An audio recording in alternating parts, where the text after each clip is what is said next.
मगध के बारे में। तो मगध के बारे में बात करेंगे तो मगध राज्य का उदय जो है मगध प्राचीन भारत के 16 महाजनपदों में से एक था। इसकी राजधानी क्या थी? गिरिव्रज थी।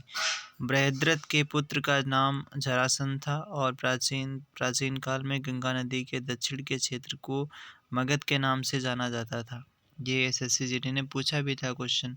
उसके बाद में इन पे मगध पे कौन कौन से वंश ने शासन किया? तो पहला वंश था हर्यक वंश। हर्यक वंश के बारे में डिस्कस कर लेते हैं।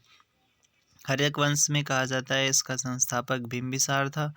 544 ईसा पूर्व में इसने मगध की गद्दी पर बैठा और इसे श्रोणिक के नाम से भी जाना जाता है। बिंबिसार का अन्य नाम था ये। बिंबिसार का अन्य नाम था, इसको हटा देते हैं। हाँ, बिंबिसार का। फिर कहता है कि बिंबिसार ने ब्रह्मदत्त को हराकर अंग राज्य को मगध राज्य में मिला लिया था। बिंबिसार ने राजगृह का निर्माण कर उसे अपनी राजधानी भी बनाया था। बिंबिसार महावीर जैन और गौतम बुद्ध के समकालीन थे। बिंबिसार ने राजवैद्य जीवक को महात्मा बुद्ध की सेवा करने के लिए उसके पास भेजा था। ये भी क्वेश्चन पूछा गया कई बार।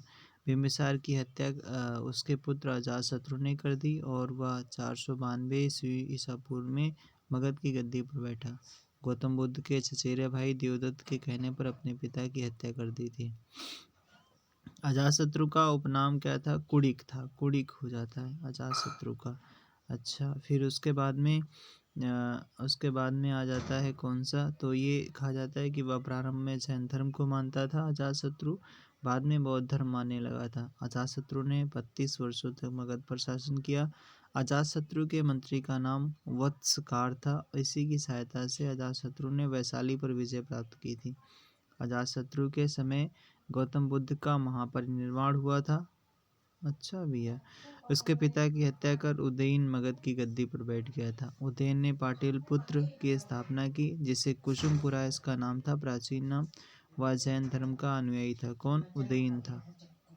हर्यक वंश का अंतिम राजा उदयन का पुत्र नागदशक था और नागदशक को उसके मंत्री शिशुनाग ने गद्दी से हटाकर शिशुनाग वंश की स्थापना कर दी।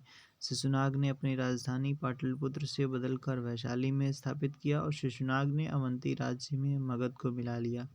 पाटलिपुत्र में स्थानांतरण होने से पहले राजगृह कई वर्षों तक मगध की राजधानी थी।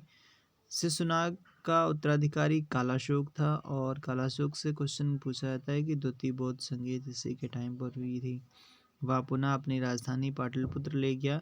नंद वंश का संस्थापक, अब यहाँ से शुरू हो जाता है। नंद वंश का संस्थापक महापद्म नंद था। नंद वंश का अंतिम शासक धनानंद था।